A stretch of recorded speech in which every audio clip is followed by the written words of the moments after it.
30th day of June, 2009. Goodbye, June. Hello, July. 4th of July weekend coming up. And we traveled to Shazy, exit 41 of the Northway, to stop at the Heart's Delight Farm and Minor Institute because we love it up here.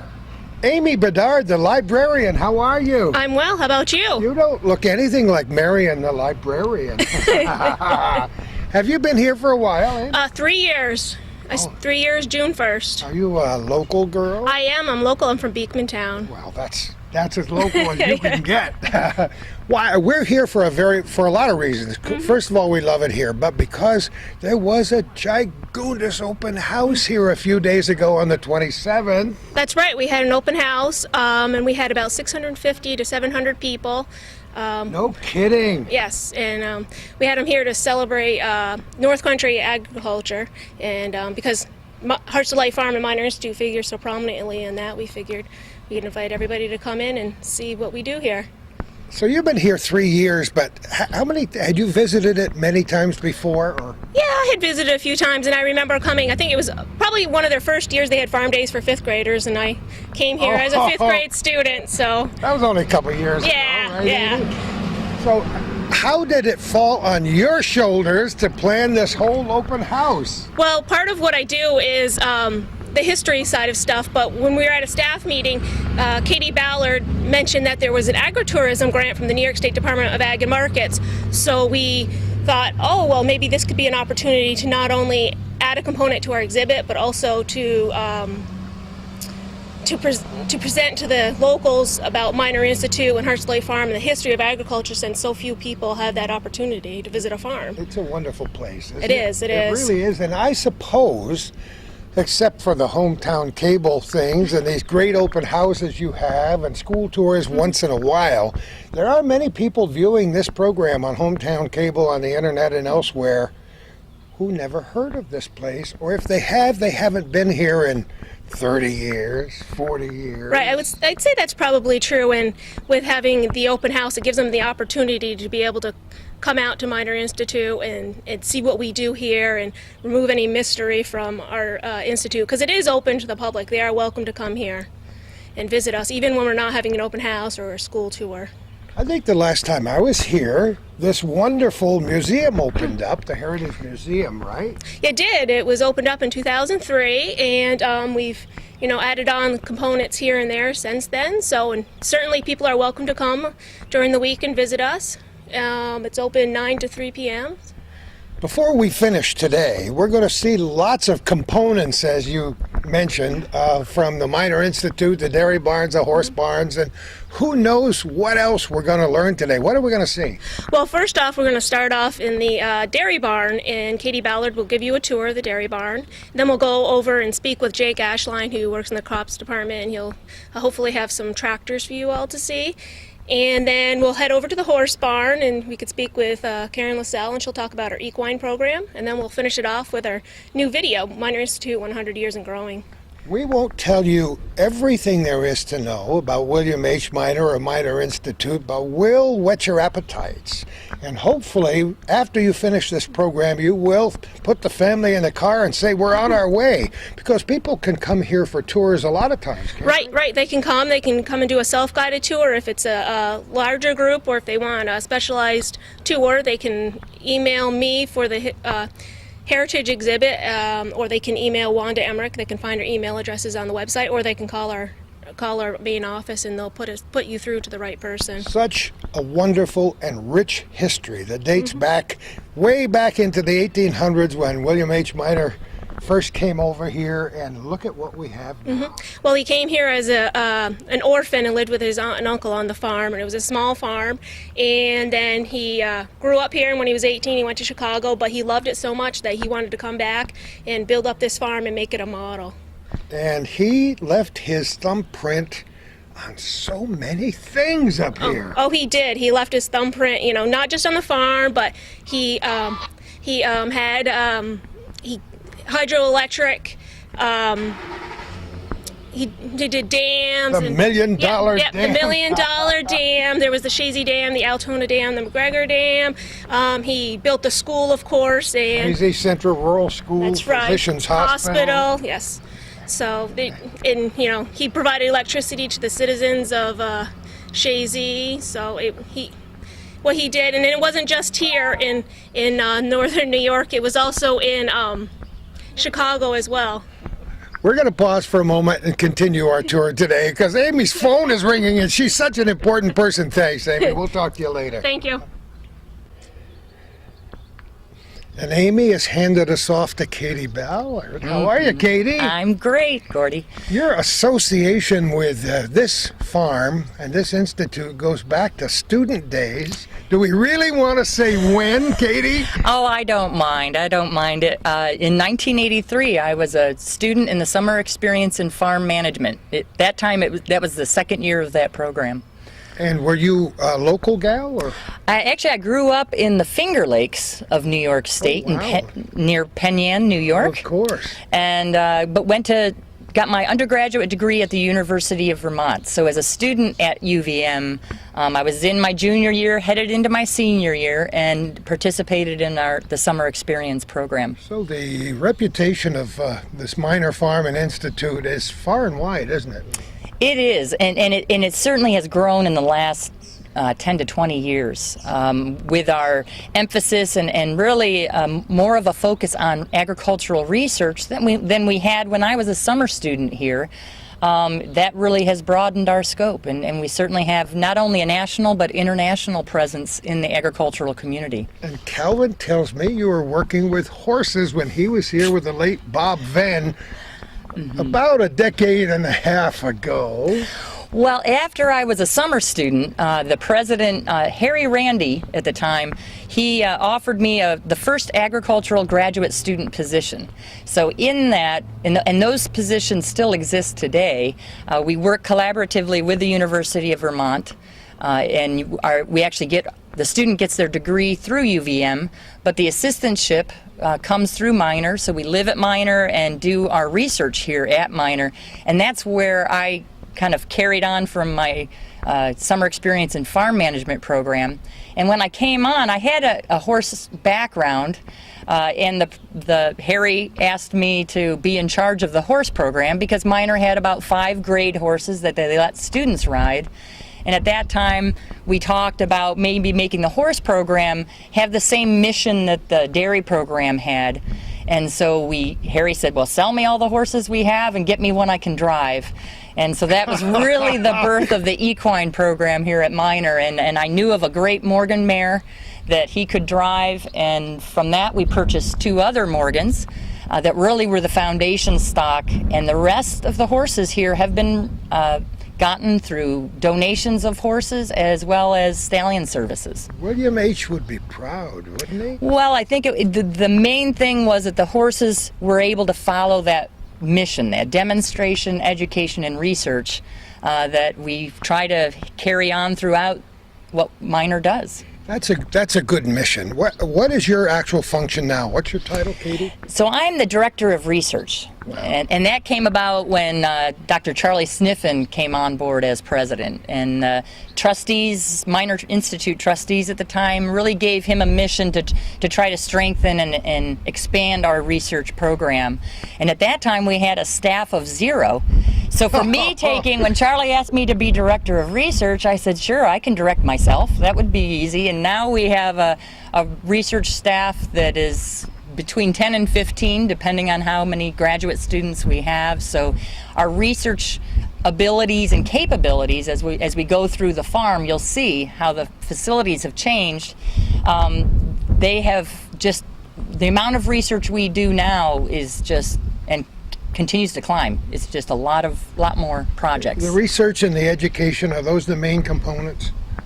Those are the main components, as well as the demonstration. I think that really sets us apart from a lot of university farms, is that we really try to apply what we do on a commercial farm setting. You know, we milk 300 cows here.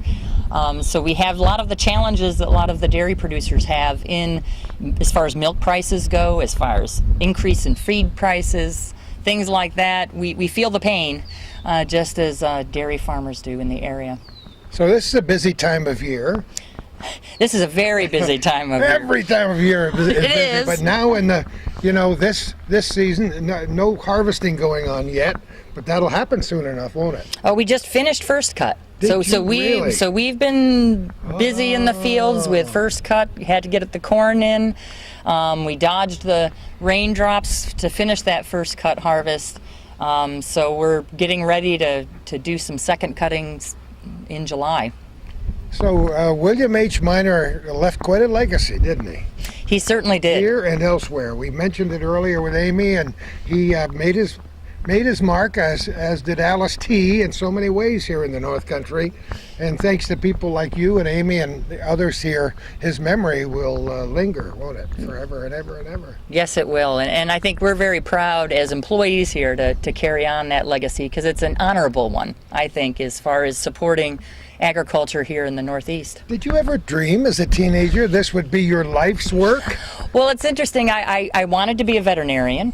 And when I actually met my husband in college, and he's a dairy farmer in Vermont, so he certainly keeps me on track as far as we discuss what we're doing here at Miner. He'll certainly pipe in saying, well, that doesn't make any sense, and certainly keeps my feet on the ground and keeps me an honest woman as far as asking those critical questions that I think dairy producers would ask, and keeps us not going off track, I guess you'd say. And that lake is no longer very much of a boundary, is it? Huh? It certainly isn't, and the fact that people will ask, why do I drive? I'm about 20 minutes from UVM, and why would I drive an hour to go to work over here when I could be working at UVM?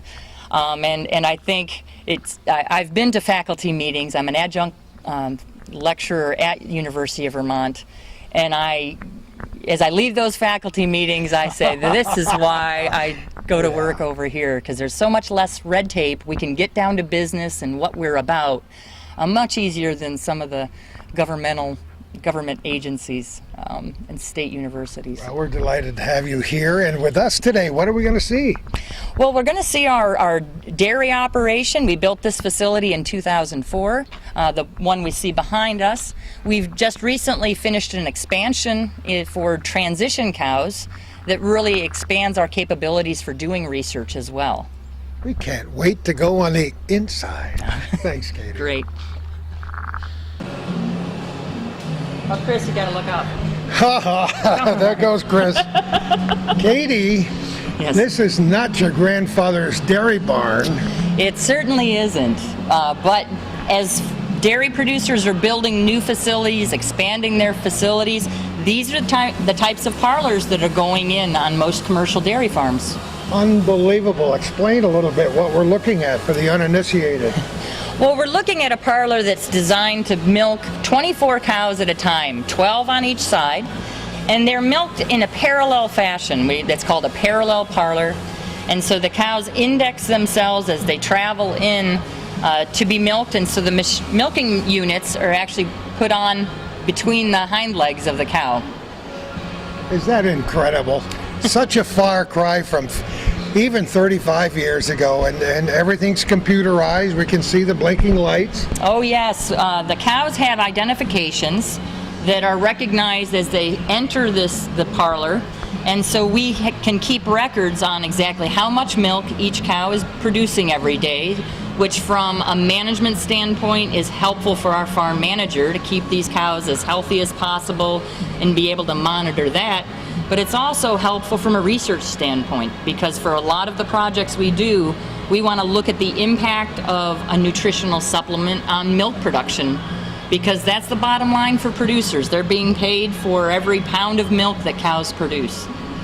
But nowadays, most large farms have similar setups, don't they? They do, and I think the setup is designed not only for the cow's comfort, but also for the milker's comfort. If you look how milking was done traditionally was in tie stall barns. There was a lot of bending. Very common for dairy producers to blow out their knees by the time they were 50, 60 years old. There's a lot of dairy farmers that hobble around because of that pressure. What this type of parlor allows is that you don't have to do that bending over. The cows are raised up for the milkers. So that's a very helpful... No more three-legged stools and, Right. and tail swishing in the face. Exactly. And I think that once the milker's comfortable, it's actually going to benefit the cows in the long run, because you're not going to rush through milking just to get done because you hurt. You can actually take your time with cows when the milker's comfortable as well. Are they all students who work in here? They're not. We have a full-time staff because we don't have an undergraduate Oh, yes. class that's here continuously through the year. We have specific programs depending on the season. We have a real dedicated staff that in our dairy operation that feed the cows, that milk the cows, that manage the cows on the day-to-day basis, that feed our calves. And I think this has really been a key to what has made our herd very productive. We're one of the top producing herds in the county. No kidding. With close to a 30,000 pound herd average. So that's just That's incredible. amazing all by itself. It is amazing. Are they all Holsteins? And they're all Holsteins. Yes, they are. I think you would be, I don't know of any university herd that would have that level of productivity. And I think that's certainly what attracts our herd for companies that are interested in doing research, is that they know a herd that can produce that much milk has to have things going right. They're well managed, and again, I emphasize the strength of our farm managers here that really keep things going well and the cows healthy. Is that the big difference, or is it nutrition, or what is it? It's a little bit of everything, and I think that you really can't underestimate how important it is to take care of these cows, particularly early in lactation.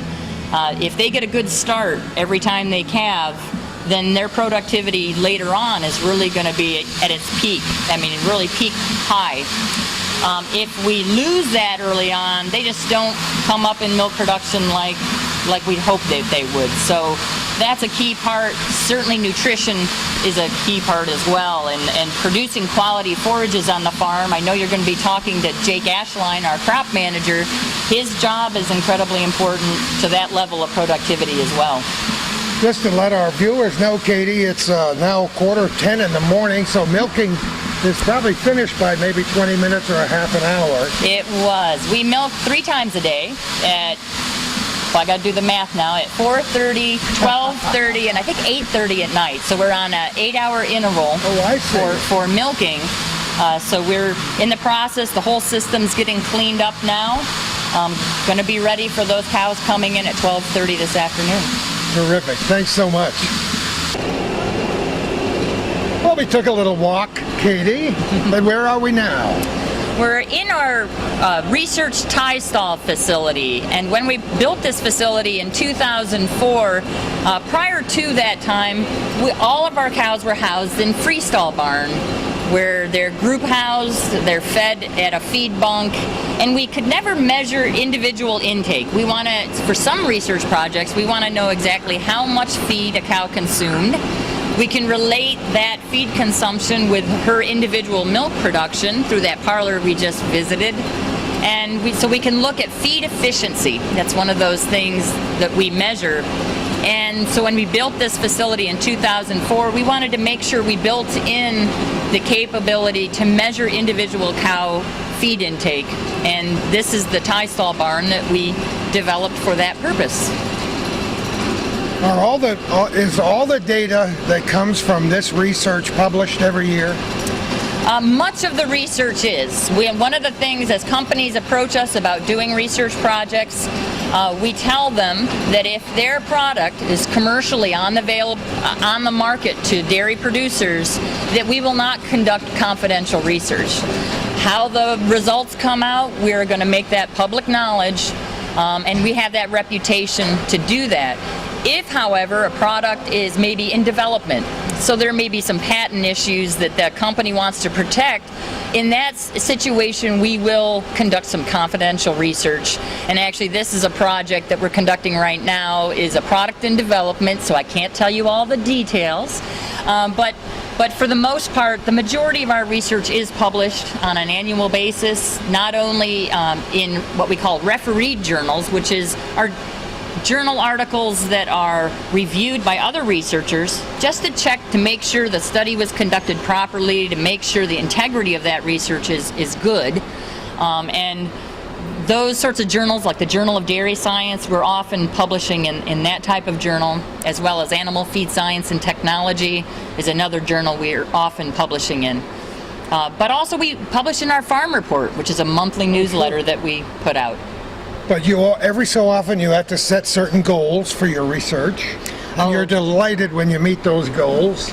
We certainly are, and that's one of the things that from an institute standpoint, I think lots of times people don't realize that Miner is actually a private, nonprofit institution. We don't receive funding from the state. We're not part of Cornell, which I think we still sometimes, locals think that we get money from Cornell or the state of New York.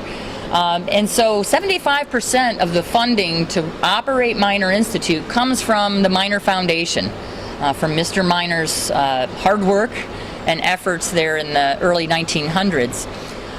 The rest of that income, that 25%, is made up through sale of milk here on the farm, sale of cows, as well as the horses have some income that comes in from sale of horses and services that are provided, but also research income.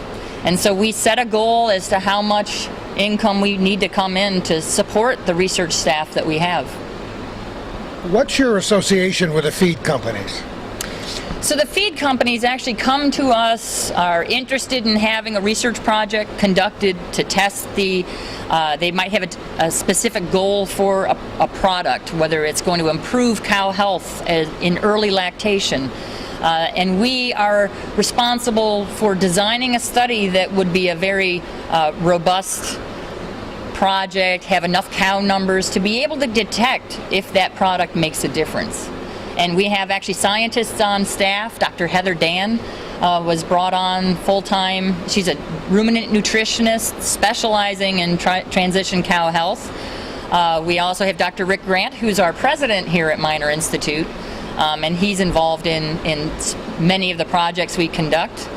Kurt Kotanch, who's our director of our forage lab, is also a ruminant nutritionist. So we have a strong core of nutritionists that really attract those company dollars to do research here. Before we finish today, I hope we paint at least a paint by numbers picture of what Miner Institute and this Heart's Delight Farm is all about, so people can appreciate how hard you work and how things all tie together, because it looks like well-oiled machinery, and it's probably a lot of it is your fault. Well, I'm not sure about that. I think sometimes people think I make some of the squeaks, but and somebody needs to oil me. Doubt it. But one of the things that it was interesting last weekend during our open house. We were over at the main farm, and one woman came up to me and asked, "Where do you keep the cow with 6 stomachs?" And I said, "What?" And she said, "Well, my brother said you created this cow with 6 stomachs." And I said, "Well, this is exactly why we're having the open house, just to hopefully erase some of those misconceptions and really explain what we do here at Miner." And I think we're well known in the agricultural community. If you ask any dairy farmers in the area what we do, they understand. It's the folks that are outside of agriculture that really don't know and understand what we do with our farm here. You know, the three of us, Calvin Castine behind the camera and Katie and myself, have been exposed to rural life and farm life since the beginning of our fairly brief existences. But you've touched on something that I think is very important, and this program, thankfully, will be seen in many places where people have never seen a cow. And Right. I can remember as a small child bringing fresh air children up from Harlem and Manhattan and elsewhere in the city and showing them a chicken for the first time and showing them a cow for the first time, so that when they go home and you ask them where milk comes from, they don't say the store. Right, exactly. So it's very important to expose the rest of the population to the fact that there is a rural segment to the world still left, even though it's changed a lot in the last 100 years. And I think it's important for them to understand what goes into their food production. One of the nice things about the grant that Amy described to you, that agritourism grant, was that we wanted an opportunity to describe how agriculture is operated and how food is produced these days in 2009. That's what the year is, right? But one of the things that is pointed out in the video that you're going to see later is that in the early 1900s, when Mr. Miner built Heart's Delight Farm, 40% of the U.S. population was involved in the production of food. And that has certainly changed, and he really saw the writing on the wall, because there's a lot of what he writes about that addresses the fact that more of the population was getting away from agriculture. And right now we're at less than 1% that is involved in the production of food. And so how they perceive agriculture as being is handled through the media.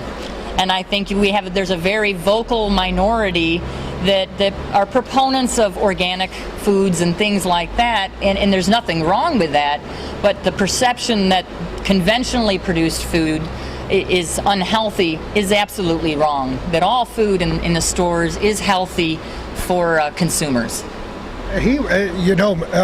Miner as a person astounds me the more I look into his life and times.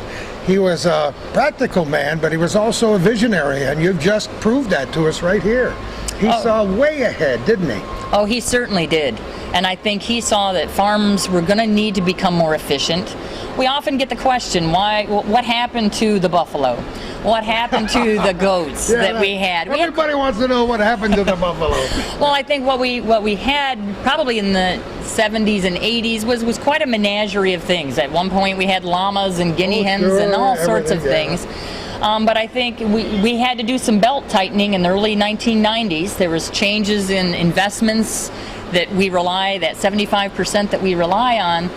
We had to do some belt tightening, and what happened at that time is we said we need to focus on those programs that follow the mission that Mr. Miner had really laid out for us, that demonstration, education, and research. And so the focus became the dairy herd, because certainly that's a prominent industry in northern New York. And also the horses. They fit the programs that had evolved around the horse program here, and really there's a growing horse industry in New York State. As smaller farms go out of business, those farms are relying on the production of hay to sell to horse owners. So there's a real viable industry here, not only in northern New York, but in the Northeast, that we really tried to make that program and carry on those three missions that Miner Institute has today. Katie, is there any other aspect of the dairy farm here that you want to mention before we move on? Well, I think one of the things in the last 3 years, this is a student program I just wanted to mention, is that we've expanded our summer experience in farm management. In 1987, we expanded that program to include equine management. And 3 to 4 years ago, we decided that there's a lot of students finishing in their agricultural degrees, not knowing really what they want to do, and there's certainly a strong industry in agricultural research. So we expanded our summer experience programs to involve an agricultural research internship. So we have 3 students with us this summer that are involved in helping us conduct studies. They may be looking at careers going on to graduate school and becoming professionals in conducting research. Wonderful. It's wonderful experience for them, no matter what the next chapter in their lives might be. Exactly. But the thing we hope to show them is that it's a lot of hard work. They're up doing 2 a.m. samplings, or getting up for the milk sampling at 4 a.m. So they put in some very long days, but no longer than they would if they decided to make a career of this. I love it. Thanks so much, Katie. Okay. There's something we missed. Calvin's looking at it right now with a camera. Tell me all about it, Katie. Well, that is what we call a cannulated cow. So they have a fistula, a hole put into their rumen, which is a compartment of their stomach that really serves as a fermentation vat. And actually what we're going to see right now is they're going to be sampling one of those rumens for this research project that we're conducting. Let us walk and talk, Calvin. Okay. All right. Pardon? Got a couple minutes. Oh, got a couple minutes? Okay. So what? at the same time. All right, now they're pulling the boards. Now what's happening next? So we've fed all the cows the diets, and the important thing is it takes us about an hour and a half to 2 hours to feed out all the diets, but we want all the cows consuming it at exactly the same time, because this is actually a nutrition trial that we're going to be sampling from those rumen cannulas that I just mentioned previously. What it involves for cows to become cannulated, it's a surgery that's done with local anesthesia.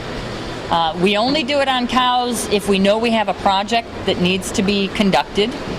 And the surgery itself takes less than an hour. The cows heal up very quickly. Within a week, they're healed. No and kidding. They live very long, productive lives in our herd with those cannulas in place, and become part of the rest of the herd unless we're running a research project like you see right now. I'm positive that maybe 1 out of 500 people watching this program, Katie, have never heard the phrase you mentioned, have never seen this procedure or had any idea that it occurred. How long has it been going on? They've been using cannulated cows in research, gosh, way back when I was in college. No So kidding. in the 60s, 70s, 80s, this was a fairly common procedure.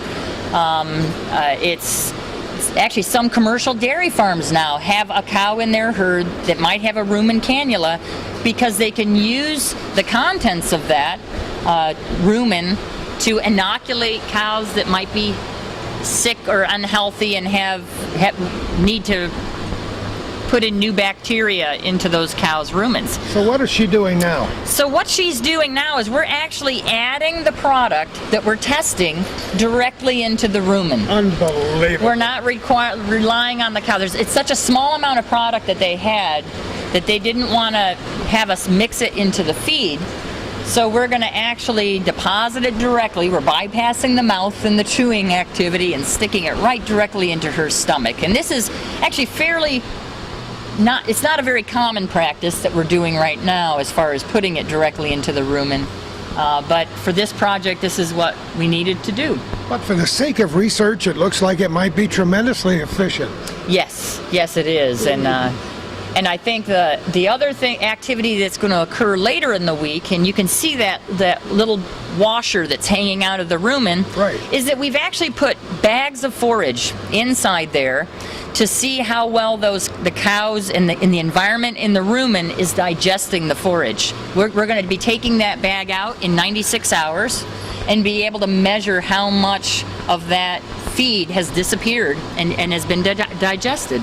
And believe me, Bossy doesn't seem to mind a bit. She doesn't, does she? If you watch her standing here as Peter Croxell, as one of our graduate students, is pulling out, she just doesn't skip a beat.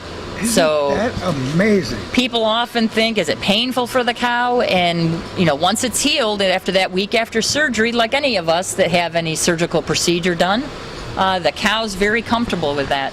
How long would that stay in each cow? The rest of their lives. Oh, no kidding. So we never take them out once they're there. We keep those in, and it keeps that rumen environment as healthy as what it would be if she didn't have the hole in her side. William Beaumont, eat your heart out. Dr. William Beaumont, whose life we've studied extensively and talked about it and mentioned him on tours and done special television documentaries on his life. If he were here, he'd say, "Oh my gosh, I had that done." yeah, isn't that truly amazing?" And one of the things that people don't realize is as we feed cows, we're not only managing the health of the cow, but we're also managing the health of the bugs, the protozoa, the bacteria that reside in her rumen. And if that environment becomes unhealthy, if she has an increase in acid content in her rumen, those bugs die. And that cow becomes sick because of it. So we're managing, when we're feeding cows, the health of her rumen environment and those bacteria and protozoa that reside in there, as well as the cow. I've always said, as Calvin and I have been doing this kind of program for a long time, that I deserve a master's degree after every show. You're teaching me so much here today, and we're right directly in your classroom. So we can teach old dogs new tricks? Is that what you're Just for saying? I can remember till we hit the door anyway. But you know what? Some of our viewers, young and old, have no idea what a ruminant is. Yes, and that. Tell people. Well, what a ruminant can do is they actually have 4 compartments to their stomach, and the rumen that we see that we're working with right here is actually this large fermentation vat that allows cows to digest grasses and forages that we can't, as monogastrics. We only have one stomach. We don't have the capability to do that. So the ruminant is able to be a very efficient and utilize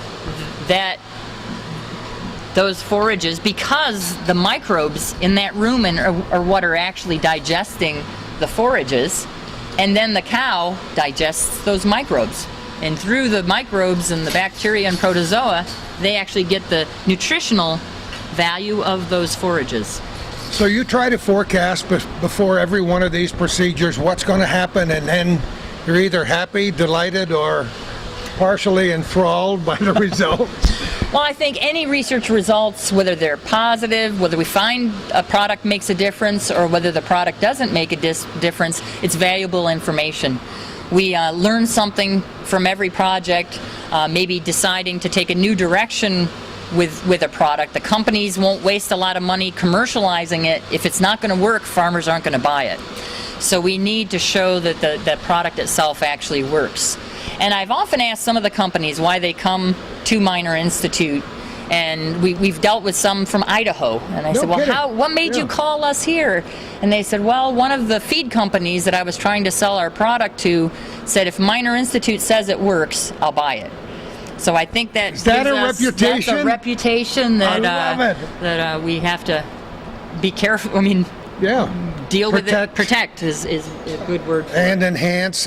I can almost promise myself, Calvin, and you, and anybody else who's out there, that this procedure has never been shown on far and wide on television. So I'm sure grandmothers are saying, Charlie, what are they doing? He's got his hand in there. Yes. So it's an amazing, wonderful, and very. We want to reiterate, it's painless and it's safe.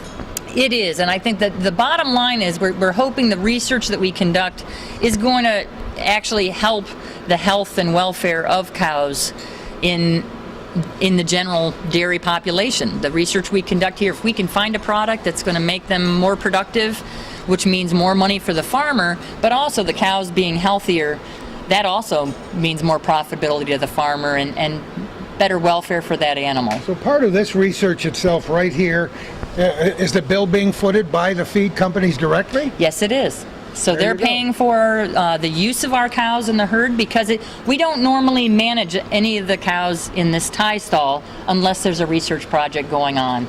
It's incredibly intensive to have to clean behind the cows, and we, for the most part, like our cows being able to roam around in our freestall barn on a daily basis. So most of the herd is managed that way unless there's a research project going on. So does it rotate? Will there be another project to replace this one immediately? Or? This project finishes this weekend, and within 2 weeks we're going to have cows in for the next project. And actually this facility is booked until March of 2010. Come on. That's a good thing, isn't it? It is a good thing. It makes us all, sometimes we'd like a breather between projects, but it keeps us all employed. So. I think that's great. Anything else in here, Katie, before we leave? I think this has been a great deal. It's a chapter I never anticipated, but I have enjoyed. Good. So what's next? So what's next is we'll head out to the freestall barn and see how the rest of our herd is managed, very similarly to other commercial dairies. We'll follow you. I love it. Katie says we got to show the cow scratching their butt. Isn't that beautiful? They walk under there just like the rest of us. We kind of like to have our back scratched. Actually, I would like to get one of those at my house. I think that would be great. Be wonderful. Just put it right about that high. Yes. Isn't that great? So where are we now? So we are in our freestall barn where the rest of the herd is managed. Our lactating herd is managed here in our freestall. And what a freestall barn is it's a facility that allows cows to rest. Our stalls in the barn are mattressed, and they have sawdust over those mattresses. The cows can decide when they want to eat, when they want to lie down, when they want to go scratch themselves on the scratching brushes, or get a drink of water. And so it simulates what cows might do normally in their environment. At the open house, one woman asked, well, do the cows never get out to graze? And I think a colleague of mine made an important point. Kurt Kotanch said, well, they actually graze the bunk. And they simulate that behavior they would have if they were outside, except they have a well-balanced diet that's sitting in front of them here at the bunk, where a grass pasture just doesn't give them all the nutrients that they would need to be top milk producers. You know, it's like people who own other pets, dogs and cats and so on. Some people are very strict about feeding their animals once a day or twice a day, and some people put the dish out there and let the and guess what? Those dogs and cats don't necessarily get any fatter than the other ones do. But the idea is we want these cows well fed. And these cows, they have all the feed they could possibly eat. We want to make sure that every day that there's never an empty bunk in front of these lactating cows. So we're promoting them to consume as much of their diet as possible. And one of the things about what we're feeding the cows, it's called a total mixed ration. So I have small children, and to be able to get them to eat the things that are good for them. Oh, yeah. Oh, boy. Gordy, eat your spinach. You need to hide it in a casserole, don't you? So this TMR is very much like a casserole. We're putting all the different ingredients, the corn silage, the hay crop silage, their grain, which many of the cows prefer that grain is like candy. But also we're putting other things that are good for them into this total mixed ration, and it makes it so they can't sort out the good from the maybe stuff that doesn't taste quite as good but is good for them. Well, they seem to like it. They're gobbling it up as we're sitting here. Now, all the cows that aren't being milked, or most of them, are over here during the day? So this is where they reside between milkings. Between milking. So these are all lactating cows, and they're divided in this facility up into 5 groups, so that we can formulate this ration that they're eating based on the level of milk they're producing. Or we have actually one group of all first calf heifers. These are young animals that may be still growing a little bit, maybe not producing quite as much milk as their older herd mates. And so we want to feed them a little bit different ration than we would an older mature cow. How does what happens here in the research with these Holsteins apply to the other kinds of cows, the Guernseys and the others? Well, much of that research is relevant. We're feeding a ruminant. Yeah. The level of productivity is a little bit different. Holsteins are the highest producing cows as far as milk production goes. But we're also focusing on fat and protein content in that milk. Much of the research we do looks at how can we increase these components, which are what Jersey owners are known for, having that high protein and fat content, which is what cheese producers like Macadam, that's where we ship our milk, is the Chateauguay Co-op. So we want to make sure that we give them as many solids in their milk so that they can make more cheese. Now, you mentioned before that milking takes place 3 times a day. It takes several hours, doesn't it, for each milking? It sure does. So it takes to milk. Each group of animals are taken over to the parlor separately. So we want to make sure that we don't impose on the cow's normal, natural behavior. Cows have the need to rest at least 12 hours a day. And Minor Institute has actually done quite a bit of research now with bringing in Dr. Grant, has done a lot of focus on cow comfort. How can we make these cows the most productive? And research has been done that shows that they need to have 12 hours of resting time because if we restrict that by either holding them in the milking parlor too long, away from their stalls, they would prefer to go down and rest over eating, which will then impact their milk production. Do they like routine, or can't you tell? They do like routine. The rest of us do. They do, and if there's anything that disrupts that routine, that can be a problem. Isn't that interesting? Do you have a veterinarian or more than one veterinarian on staff here? We don't have a veterinarian on staff, but we do have a herd veterinarian that comes through the herd, does health checks in our herd.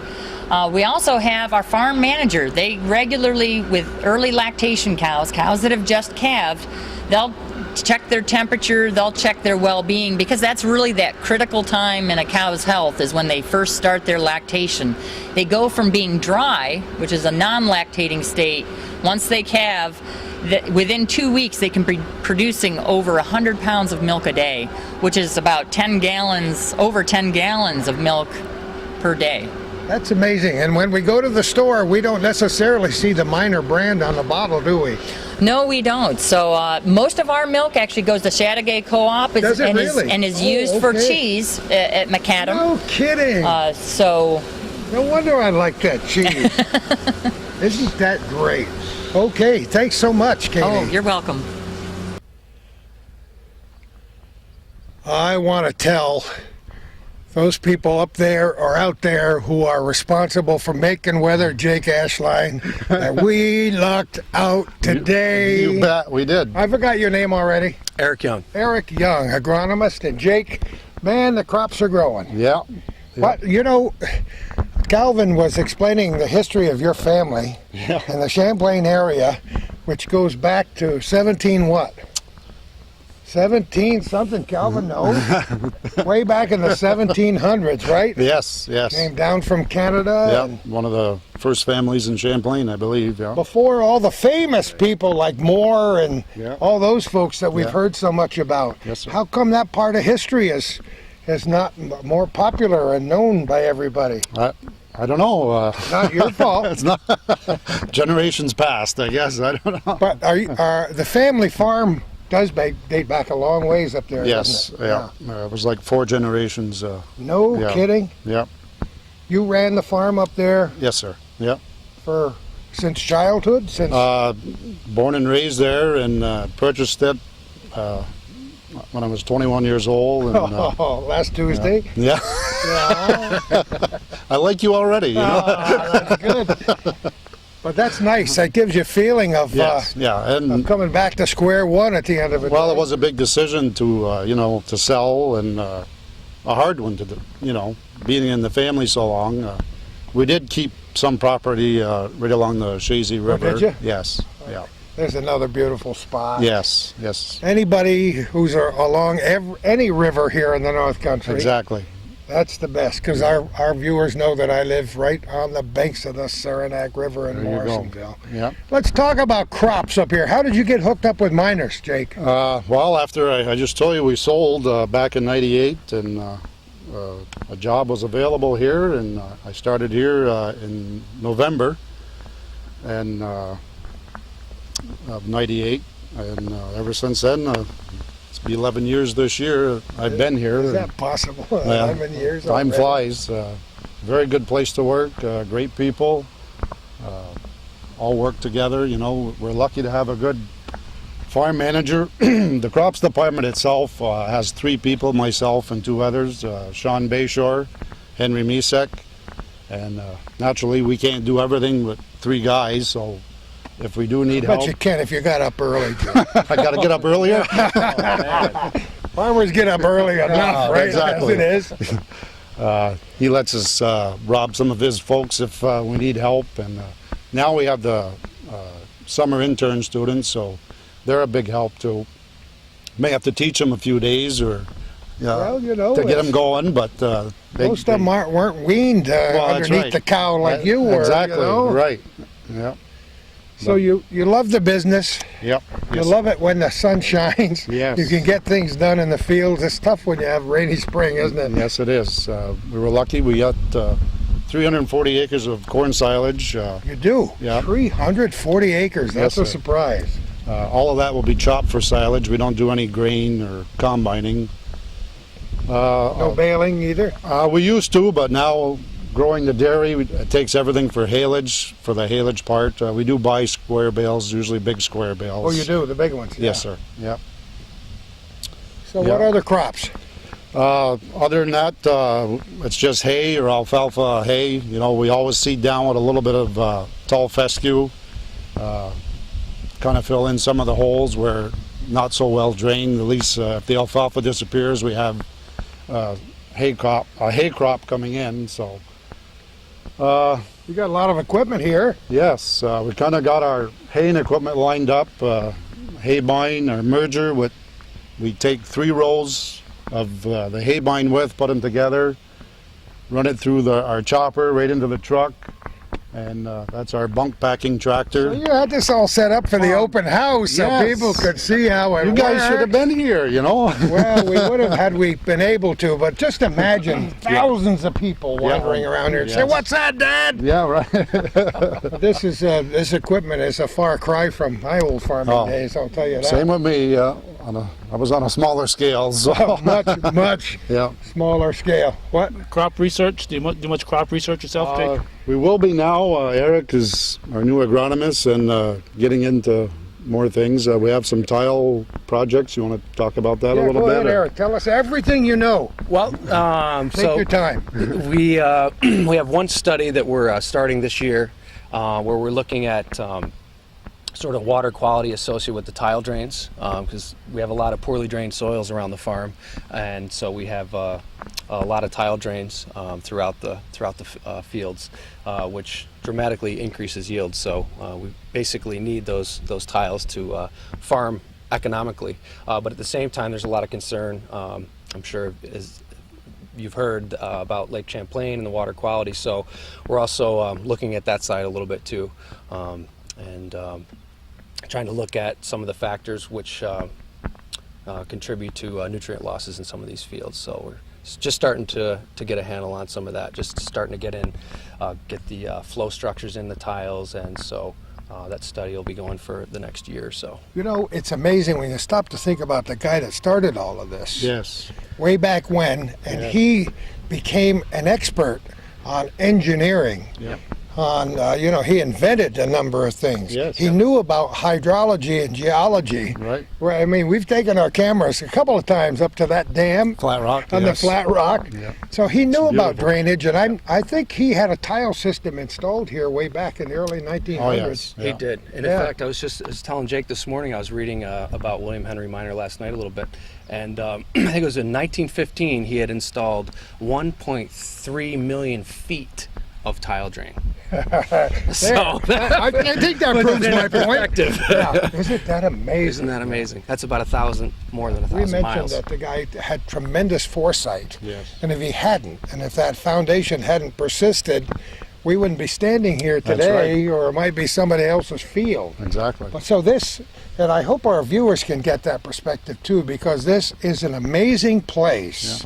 And the fact that it is growing Yes. and thriving, and had this wonderful open house with over 800 people here just a few days ago on the 27th of June 2009, and has changed for the better just in the last 10 years. Yes. Right? I've had a couple that came up to me, and the lady said she was here when she was 6 years old, and she was amazed at how the place is doing, and everybody always keeps asking, "Where's the buffalo?" Well, that, we that was the big we attraction went through years that ago. with Katie. Yeah, what happened to the buffalo? Yeah, I Those don't know. black and white cows don't look Yeah. like buffaloes. A lot easier to milk, But it was. Yeah, get a running start on that Yeah, baby. right. But our kids, my kids who are now in their 50s, came up here as little kids Sure. and visited the place, and we would invite any of our viewers watching this from anywhere in the world, because this program is shown daily on the internet, to plan a trip back here. Yes. There are lots of things of a historical nature that make the North Country a special place to live and work. But there's no more history than right here on this ground we're standing right here. That's true. What a cool thing for you to I be know, born and it's- brought up in this area, and then Right. to move over here and work for and this work. great group. Doesn't get any better, What can I tell you? Eric, where'd you go to school? I went to school at SUNY Plattsburgh for my undergraduate degree. Then I got a master's degree from University of Vermont in plant and soil science. and I got my PhD at SUNY ESF in Syracuse. I'm so impressed I almost dropped the microphone. I can't stand it.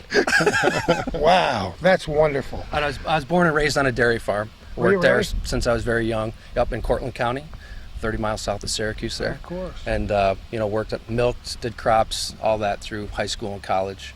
And so I've got a lot of farm You experience. know, a lot of people who don't live in New York and haven't visited New York, maybe ever or rarely, don't think of it as an agricultural state.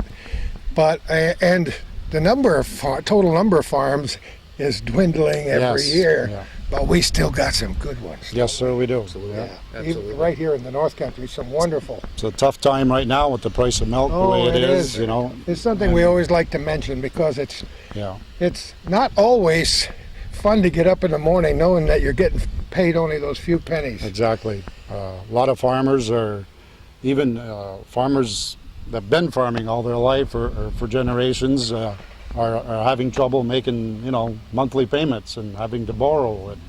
It's not a good thing right now. And you need equipment, and equipment is not Exactly. $29 No, anymore. no. You guys just had your first hay cutting, right? Yes, sir. Yeah. And you'll do how many in the season? 2, 3? We'll do 4 on the 4? alfalfas and 3 on the grass fields. No kidding. Yes, sir. Isn't Yeah. that amazing? Yeah. So what's any other big plans for the season, for the summer, the fall? Not to my knowledge. Just get her done, right? Get her done. That's the old phrase, get her done. Well, there's a lot Yeah. to do and see up here, and we do invite our viewers to make a plan to make a personal, do your own personal walking tour, Sure. and people are invited to do that. They're welcome See our anytime. little heritage museum every time. That's kind of Yeah. a cool thing in Yes, there too. very nice. Absolutely. And See our new like, video? like Yes. see the new video that our friend Paul Frederick put together. Yes. Have you And, seen it? We haven't seen it yet, but it's going to be part of this program. That's right. Excellent. 15 minutes of fame and fortune on the other end. Yep. We don't insist that everybody watching us stay up real late like Eric did last night to study the life of William H. Minor. Little nighttime reading. But I'm a quick study too, and every time I read more about him, the more Right. I'm that much more impressed. And delighted to be part of this today. Anything else that you guys want to mention as part of this aspect of the tour, Eric? Come see us. Yeah. You guys are Come the on best. down. You guys are the best. Have a wonderful day, will you? You too. See you later. Thank you. Yeah, for those people who have never been on a farm, those aren't cows. We're in the horse barn, and I love it right above there with the 2 old ancient horseshoes. Horses leave hoof prints on your heart. Karen Lassell, how are you? I'm doing great today. How are you? Delighted to see you. You were talking away and telling people things when we came in, and you said 2 minutes. So what do we got in here? How many horses do we have? There are 32 horses on the farm right now. About 25 of them are owned by Minor Institute, and the directions I was giving was to the summer students to get going with work for the day. So Let's they've find got a their little. marching orders. Let's find a little bit about you. Where are you from? I'm originally from Massachusetts. I grew up near Boston and went to the University of New Hampshire. Got my degree in animal science, equine specialty, and I actually did the summer experience in equine management in 1989 as a student. Come on. And You were came back. 7. Thank you. Bless you. No. Did you really? I did, yeah. That I was your introduction to minors? Yes, I was a summer student, and then I was invited back to do a year-long internship in 1991, and I've never left. Where's the Boston accent gone? It was beaten out of me by my parents. You're the was first person that threatened. ever admitted that. Threatened with bodily harm if I was Best accent on the face of the park earth. in the car. No, I do not park the car. Isn't that great? So you came back here in 90, when? 91. No kidding. After I graduated from college, I graduated in 1990, and then I worked for the fall season at Asplin's Tree Farm making Christmas wreaths No until I kidding. started my job here in 1991. Oh, isn't that terrific? What does the day entail for you here? Day and tail. Lots They're of- all different. Yeah, She they took a are deep all breath, different. so- They're all different. Sound effects. They're all trained for that, folks. It depends on the time of year. In the wintertime, I help out more with chores, making sure that the horses, the stalls get clean, the fed, things like that. But I do have a full-time assistant that is my right-hand person to do that. But I help a lot more with chores in the winter season. But during the summer, it's much more supervisory, helping coordinate the day to make sure that all the horses get worked, and then working with the students on how to train their horses, how to manage the breeding animals, things like that. Are they all the same kind of horses? They're all Morgan horses that are owned by Minor Institute. Okay. However, we do take in other horses for training purposes or stallion station services or mare station services. So we have right now an Arabian mare and a big Dutch warm blood mare in for breeding. Oh, wow, no kidding. So you're a horse lover from way back when? Way back when. Have you always ridden horses? I started taking riding lessons when I was in 5th grade. Oh, there you go. I grew up in suburbia, so not everybody had a horse in their backyard. There were very much stables, lesson stables and things like that. So I started taking riding lessons and got hooked, and that was that. So to say that you're in your element Absolutely. would be accurate here, wouldn't it? Very much so. I love my job. I really do. And this is my first job still. I've never worked anywhere else out of college. Somebody loves you, They I can do. tell. When you say work the horses, what does that involve? Exercise. So we're training them, either giving them exercise just for the sake of exercising, or we're doing bring them along in their training. So we've got a number of young horses. Half the horses that are here are under the age of 7. So they're all still learning things, the basic ground manners, how to be lunged, long-lined, ridden, driven, things like that. So they're all in various stages of training, so that's what I mean by working them. So Are any of the Morgans here shown? Yes, yep, we do have a number of horses that we do show. We show not a whole lot. We show at the Clinton County Fair. We'll bring a string of horses, and the summer students here will be the exhibitors of those horses. And myself and my intern Claire do more of the behind the scenes, getting them ready for the show ring. And then we do one big horse show in September at the New York State Fairgrounds in Syracuse. We do the New York Morgan Horse Show. Morgans are very well known and highly touted in the equine world, aren't they? Well, I think so, but I'm I do, biased. too. I'm biased, but We've got some nice Morgans around the North Country, not just here, too. yes, very much so. They are native to this area. They are to the Vermont and northern New York. And Mr. Minor did have Morgans. We found a couple in the official old registry books over in Shelburne, Vermont, where their registry is housed. And the pictures, if you looked at any of the pictures in the Oh, museum, aren't they there's a fantastic? number of pictures that the horses to me look unmistakably Morgan. We said in the beginning when we spoke with Amy about an hour ago when we started this show, how delighted we were that they were able to find those boxes and boxes of old photographs. What a treasure, huh? upstairs. What a treasure. Treasure! For me, loving history like that and always appreciating William H. Minor and Alice T. and what they all did up here, that was... I would love to have been up there cross-legged on the floor, except I that I bet. might not be able to get in that position anymore. You'd still be there. You know how there were so many of them. so many. So many. Such beautiful pictures. So I'm delighted. We were thrilled when they opened that little museum, a little interpretive center to show what Sure. you do. What else with the horses would you like to talk about? When we came in, I saw these buckets, and they said fuzz and different names on Right. there, and that's feed? It is feed. We're doing an equine nutrition study right now. How does that work? Essentially, we're working collaboratively, and you talked with Katie Ballard earlier. She's the director of research, but she actually started the horse program here at Minor. Yes, she was she my did. she was my boss when I first started working here, and she sort of still is. We talk a lot about managing the horses. She's a great resource for me as well. So we're working with Pennsylvania State University and Cornell University. It's a collaborative project looking at the metabolism of different feed stuffs. So horses, the horses are being fed 2 different diets. So they're being fed a low sugar hay, so an Atkins diet for horses. Ha-ha! And then the other comparison diet is going to be horses out on pasture.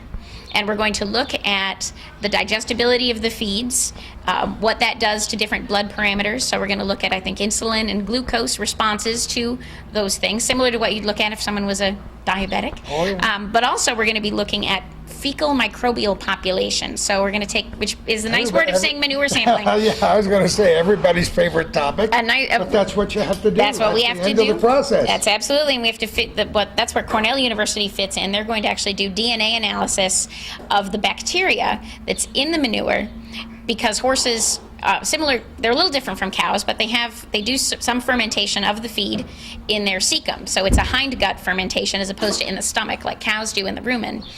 And one measure of what's going on in the cecum is what happens in the manure. So we're going to actually have DNA analysis done on the bacteria in the manure to determine how pasture versus hay is affected. Is this a long project or short It's, term? I think, 6 weeks total. 6 weeks? weeks total. So the horses now have been on this diet for, I think, 10 days. They've got a few more days in the barn on hay, and then half of them are getting kicked out in the field. And They don't seem at all unhappy about any of it. No, well, I food, think they're treated rather well here. they are. It is a pretty good life, so I agree. That's terrific. Anything else you can think of? Anything else? Well, the breeding program is something that people usually have a keen interest Yes. in, and I don't know, how in depth you want to get on that, but we just do. tell I us. offer the stallion station services and the mare station services, and essentially what it is for folks that have a breeding stallion that either don't have the facilities to collect and ship semen at their home farm, will send the stallion to us. We can train the horse to jump the phantom mount, get them collected, evaluate the semen, or if we have fertility problems on the stallion, we can do that. We've also done frozen semen for stallions for people that want either that insurance policy, or we've done a couple of stallions where the folks wanted to then castrate the horse afterwards because they wanted to be able to bring it home and put it in their backyard and not have to worry about, having extra tall fences or things like that. So we freeze semen for folks as well, and like I said, the mares that we have here for breeding, the people want the mares bred to stallions that are at a distance, so we order, follow the mare's heat cycle, determine the appropriate time to order semen. Actually, the FedEx truck that just drove through was delivering semen for a mare that I'm going to breed this afternoon, so she'll get artificially inseminated, and we'll check her The for Morgan pregnancy in 2 breed weeks. will be perpetuated here. Yes, it and will. in lots of other places. And since it is such a great breed, and many of our viewers know about Morgans, we're delighted to spend a few minutes with you great. here today. Thank you. Thank you so much. I know you have lots to do besides do have talking on lots to do. television. But thanks so much, and have a wonderful life. Thank you. I do, and I will. Katie's back. Yes, I am. Wanda's not. Right. Wanda's having physical therapy on her shoulder, so just to let She people know is. that she really wanted to be here. Oh yes, as our dairy outreach coordinator, she sort of heads up all our educational programs. Wanda Emmerich, a good gal and a very smart lady. So what would you like to talk about now? Well, I think we've focused on demonstration, we've shown the research, and I think the education is a key Yes. component to what we do in our mission here at Minor. So let's talk about it. So just wanted to outline the seasonal programs that we host here. In the fall semester, there's an applied environmental science program that is SUNY Plattsburgh brings up to what they call their Minor Institute campus. So the faculty at SUNY Plattsburgh in environmental sciences teaches 4 or 5 courses here at Minor during that fall semester. So some students decide to reside here in our dormitory facilities for the full semester. Each course is taught in a block where it's conducted all on Mondays, so you can have the coursework in the morning, afternoon laboratories out in the field. They teach a hydrology course, a soil science course, and certainly utilizing the facilities here at Minor to do that and make those courses happen. So how many students in the course of a year would you guess, if you had to? Any? Well, in the applied environmental science, they can have anywhere from 22 to 30 students, and students decide to take, they may pick and choose which courses they take that are offered during those 5-day blocks that are taught in that fall semester. What's interesting is a few years ago, Minor faculty taught or developed a course in agriculture and the environment. And what we wanted to do is to take a proactive approach and teach these students that are majoring in environmental science that'll probably be the regulators in the future. We wanted to teach them agriculture from in the environment and agriculture from an agricultural perspective, to give them a good understanding of what dairy producers are facing and current regulations that we're under. So that's the fall semester here at Minor. In the spring semester, we collaborate with the University of Vermont and offer, since 2000, an advanced dairy management course. And this is a 15-credit course. Wow.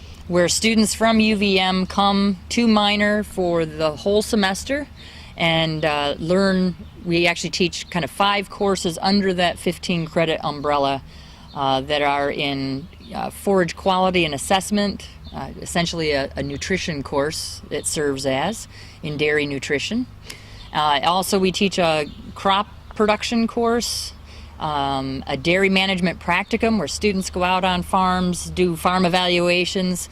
They are involved in an ag seminar where they do some public speaking. They do quite a few public speaking opportunities through that spring for everybody, semester. right? It sure is. And then they're also involved in conducting an independent research project, hopefully giving these students skills. Most of the students that participate in that advanced dairy management program, hopefully we're going to go back to farms. They're from farms originally. We'll go back and participate either on farm or in the agricultural community in one way or another as nutritionists, as consultants, things like that.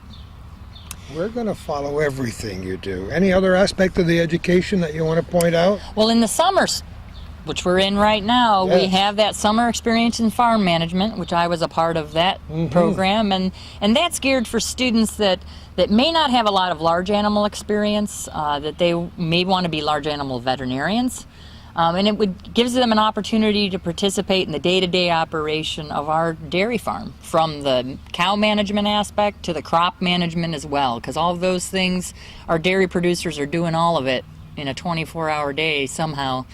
And it really gives the students an awareness of all that. It's different from our advanced dairy management program. Those students have quite a bit of farm experience. The summer program, mainly geared for students that don't. The equine management program, did Karen talk about that a little yes. bit? Yep, so that's geared for students wanting careers in the horse industry.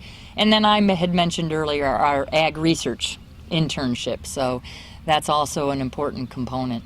It's all extremely important. And as Yes. we stand here, it's clouding over a little It bit, is. but we lucked out pretty much sure this did. morning. I just look at the paths and grounds here. It's just a nice place to be, isn't it? It certainly is.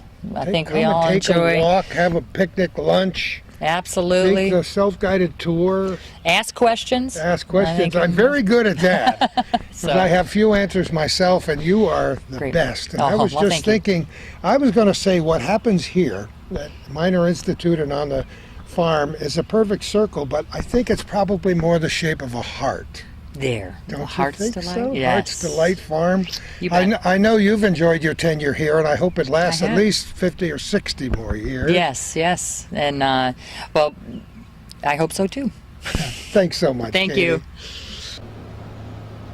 We're in a slightly darkened room, Amy, for a reason. This is your little theater. Right, it's our new theater, Minor Institute 100 Years and Growing, and we actually have the video of the same title, Minor Institute 100 Years and Growing, in here. Isn't that fantastic? So this hasn't been built for very long? This theater? The theater itself hasn't. It was just actually a renovation of one bay of a building. You'd never know it, would you? That's right. Our guys here do a great job renovating rooms. So, Well, one thing we haven't mentioned, and that is the Heritage Museum. We've talked about it briefly. Just let people know something they might see if they go in that door. sure. If they go in there, we have 2 videos in the main part of the exhibit, and one that tells about the history of William H. Minor and Heart's Delight Farm, and the other one is pictures of from the farm and video. There's also a beautiful diorama of the farm. There's a replica of Heart's Delight Cottage, of Cafe Martin. So there's plenty to do there. Lots for people to see. We also have the coach house where they can go in and see a couple of the old vehicles from the farm. And as I mentioned a few minutes ago, there's some nice walk paths. That's right. We also have the Wayside Walk and Gardens, and in the gardens there are panels that you can read, and it'll talk about some of the structures that were on the farm and some of the structures that are actually still standing. Minor was very keen on having walk paths and little monuments and Right, he plaques was. and He things, was, and I wasn't guess he was, and you can see some of those we have on display in the exhibit, and I guess we kind of continue that with our panels to give people information and make it self-guided. I want to thank you tremendously for being a great hostess today, Amy. You've done very well. We've thoroughly enjoyed this tour. Sure, it was great having you guys here, and I hope everyone comes and visits. You can come to our normal business hours, and it's self-guided, but if you want a tour, certainly you can contact me, Amy Bedard, or you can contact Juan Emmerich if you want to visit the farm, or you can just call our phone number, 518-846-7121, and they'll connect you to the right person. And the internet has That's 1,000,007 references to William H. Minor, Heart's Delight Farm. Just plug in anything and you'll get here, right? If you just put in Minor Institute, our website should pop up. And it's a good one too. Yeah. It's a great one. Right. Our special thanks to our friend Paul Frederick and his little studio in the woods for producing a nice 15-minute video that will end this segment of our little corner. That's right. It's a good one. Paul That's did right. a nice job. Paul did our other 3 videos in our exhibit, and he did this one. And when it came time to find somebody to do what we had, there was no choice in it. Paul does such a great job that there was nobody else to do it for us. I hope you all enjoy it. Thanks again, Amy. Thank you. Thanks again for watching our program, and who knows where we're going to be next time for our little corner.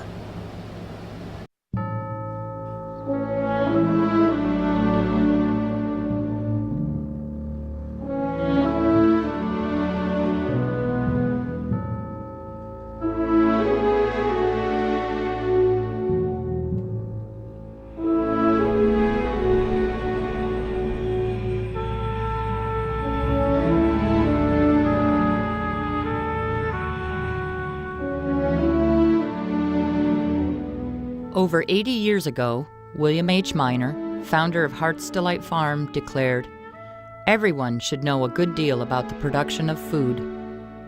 Today, the public knows much less about food and farming than in Minor's day, when nearly 40% of the population grew up on farms. William Minor foresaw the challenges this nation would face in feeding a growing population. As the rural youth fled to cities, farm numbers dwindled. He complained of the growing chasm between farm realities and consumer reactions. Farmers have been regarded with good-natured tolerance by city dwellers as being merely an incident in national life, but our fields must be tilled, our cows must be milked, and many other details relating to food production, whereby the world's population may be fed. The contrast between Heart's Delight Farm and the modern Minor Institute demonstrates the dramatic differences in agriculture that developed during the last 100 years. American agriculture had to change to feed an exploding world population. Changing times demanded a more efficient system of food production. Heart's Delight Farm built the bridge from homestead farming to production agriculture in New York's North Country as a model for our entire nation. Machinery and technology would make farming less onerous and more productive and profitable. Powerful machines diminished the drudgery of farm life and increased productivity. Farm labor fell from nearly 40% of the U.S. population in 1900 to about 1% by 2007. Minor had the most modern dairy of his day, with electricity before the governor's mansion in Albany. Still, his operation seems antiquated compared to the Minor Institute's new dairy. Temperature-controlled curtains in our new dairy keep the barn at 35 to 40 degrees, even in frigid North Country winters. And huge fans in the summer cool cows resting on special mattresses. But huge machines and new technologies mean higher costs. Today, a New York dairy farm with 300 cows could cost more than $4 million.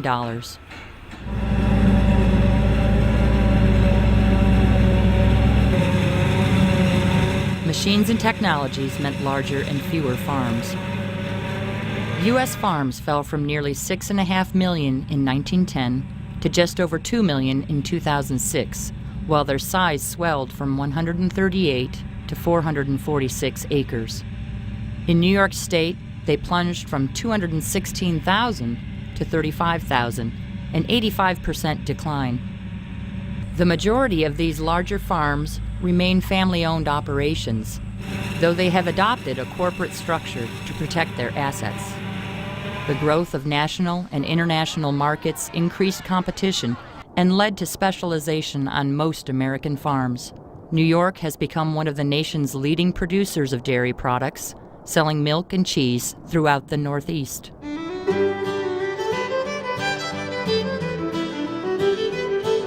Heart's Delight Farm tilled nearly every crop and tended the full range of animals, domesticated and wild. It shipped these products at premium prices to the best hotels, restaurants, and cafes in the country. Rising technology costs and national and international markets meant few farms could remain both comprehensive and competitive. They had to specialize to increase productivity and curtail costs. The Miner Institute chose dairy because of its importance to New York, Vermont, and Quebec.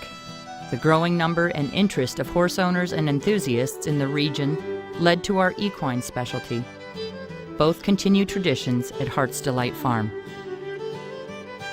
100 years have transformed farm practices, including animal breeding. In William Miner's day, only the wealthy could afford good animal stock by buying champion bulls and heifers, stallions and mares. Artificial insemination now allows the Institute and other dairies and horse farms to draw on the best bloodlines and genetics in the country.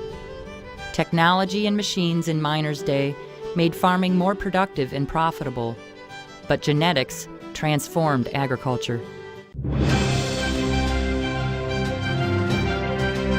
Tillable land in favorable climates was too limited to feed an exploding world population. A genetic revolution saved the day. The greatest change from Miner's day to our own was the move from machines to genes, from mechanical technology to biotechnology.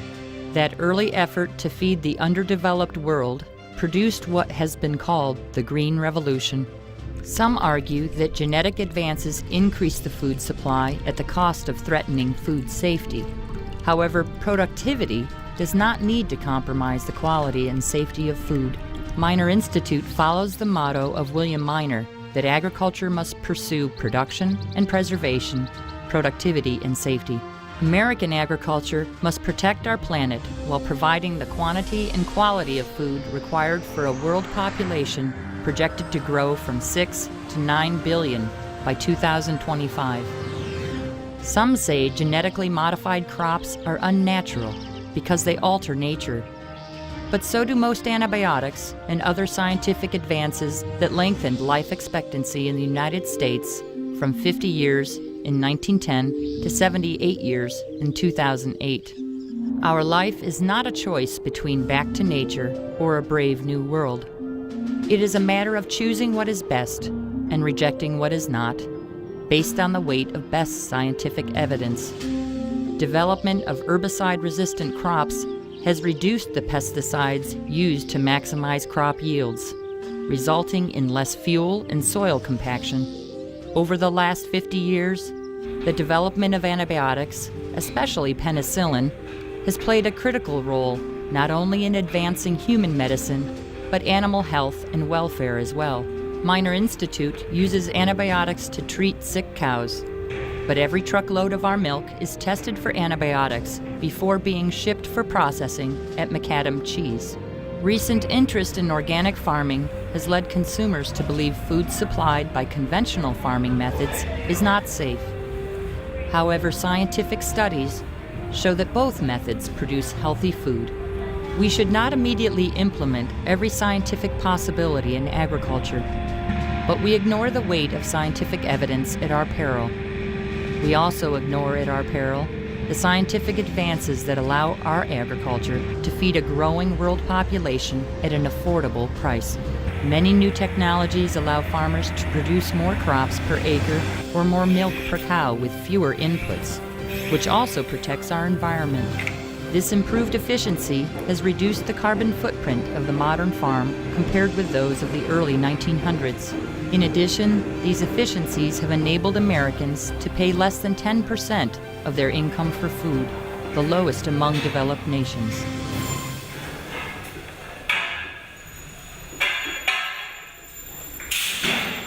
treatment of farm animals has become the focus of animal rights groups whose primary agenda is to eliminate all forms of animal agriculture. All animals should be treated humanely in ways that should inflict no unnecessary pain and suffering. The Miner Institute houses Holsteins in a freestall barn, which allows the cows to choose when to rest, drink, or eat. They rest on padded mattresses, cleaned and rebedded at least 3 times per day. Grooming brushes enable cows to itch a hard-to-reach spot. The freestall barn allows our cows to interact while protecting them from the cold and hot weather. The majority of our horses are in pastures around the farm. Those in box stalls in the horse barn are either stallions, young horses in training, or horses brought to Miner Institute for training or breeding. All horses get turned out for exercise on a regular basis.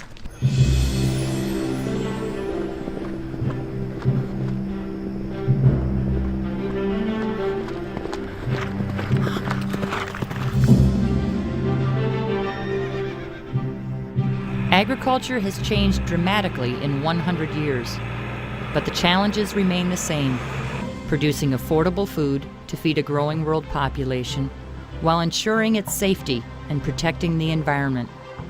For William Miner then, and the Miner Institute today, all 3 present a challenge, not a choice. And the answer lies in education, research, and demonstration. Many institutes, colleges, and universities treat research, education, and demonstration as separate and unequal activities. That is not the Miner way. We see research, education, and demonstration as equal and connected. What happened is the last couple kernels didn't pollinate. What happened? William Miner became convinced by the early 1920s that the only way to improve farming was to educate the sons and daughters of farmers about scientific agriculture. He wanted much more than a school course. He wanted an institute with research, education, and demonstration as its mission. Today, the Miner Institute searches for answers to the challenges confronting agriculture in Clinton County and beyond, just as William Miner did 100 years ago. Our research, education, and demonstration programs focus on agriculture's greatest challenge: to produce the plentiful and safe food that society needs and can afford, while treating our animals humanely and protecting the quality of our land, rivers, and lakes.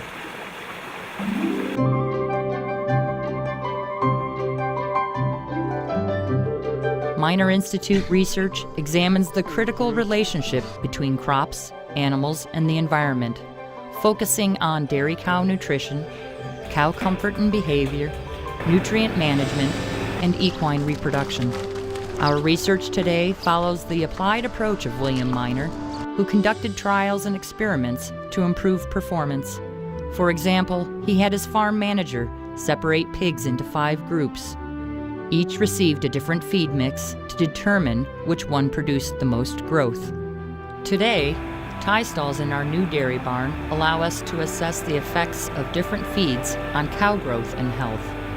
We also conduct stocking density research to improve cow comfort and behavior.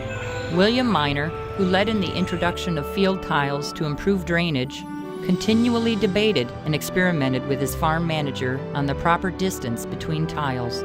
Miner researchers are still studying drainage tiles, but this time to examine the nutrient runoffs and to determine better methods of managing nutrients to avoid pollution of streams, rivers, and lakes. Our educational activities during the academic year focus on residential programs in environmental studies and farm management.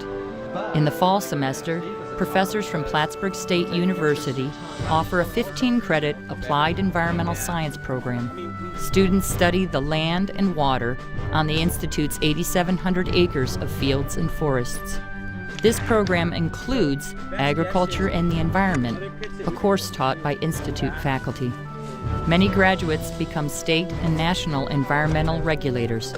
During the spring semester, Institute faculty teach a residential 15-credit program in advanced dairy management through the University of Vermont. The goal is to encourage more of those who grew up on dairy farms to continue working on them. Summer credit programs in dairy farm, equine management, and agricultural research draw students from universities across the United States and around the world. I am a student in Missouri, and I was looking for an internship possibility of any sort this summer. This program has been absolutely incredible. It's been so much more than I hoped it would be. I'm very excited to go back to my college and tell other students about this. It's been absolutely incredible. You can even have your hands go a little wider. Good. Our education programs start with the young. We host farm days for 5th graders, where area schools send their students to learn about modern farming practices. Minor Institute reaches out to dairy producers and horse owners using our Holstein Dairy and Morgan horse herds to demonstrate the latest technologies and best practices for promoting productive operations while protecting the natural environment. The Institute's award-winning monthly farm report reaches an estimated audience of 10,000. Our equine newsletter, The Stable Sheet, has a mailing list of over 400. Readers can access both online. Our annual open houses encourage the public to learn more about agriculture in the North Country.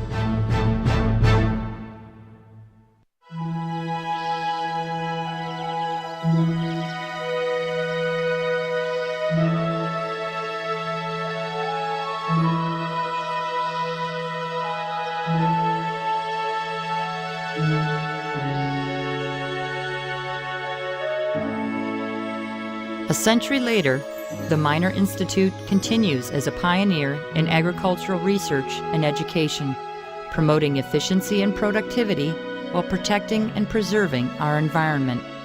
Though William Minor has gone, his vision lives on here at Minor Institute.